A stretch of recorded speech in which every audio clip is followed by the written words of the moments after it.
दिहाड़े ॾींहुं ॾिठे ॾियो गुलाब लगारी शहर में पुरियत राहिब लगारी ते कातलाणो हमलो कंदड़ केस में घुर्बल जवाबदारनि दरिया ख़ान चांडियो ऐं हिकु नामालूम खे गुलाब लगारी पुलिस पारां गिरफ़्तार न करण ख़िलाफ़ पीपी कारकुननि कामरेड अली बख्श लगारी, कामरेड इस्माइल जोगी, अज़हर लगारी ऐं हमज़ू लगारी जी अॻवानी में अचानक चौक खां प्रेस क्लब ताईं एहतिजाजी मुज़ाहिरो करे धरणो हंयो वियो। उन्हीअ मौक़े ते अॻवाननि मीडिया आरोदाहींदे चयो त गुलाब लगारी पुलिस 4 ॾींहं अॻु केस दाख़िल कयो आहे, लेकिन जवाबदारनि खे गिरफ़्तार करण में नाकाम वई आहे।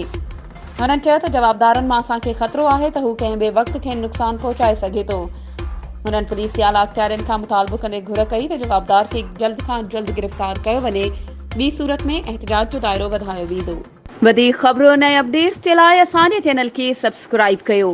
ऐं हा, बेल आइकन खे प्रेस करणु न विसारिजो त जीअं असांजी हर नई अचण वारी वीडियो तव्हां ताईं पहुची सघे।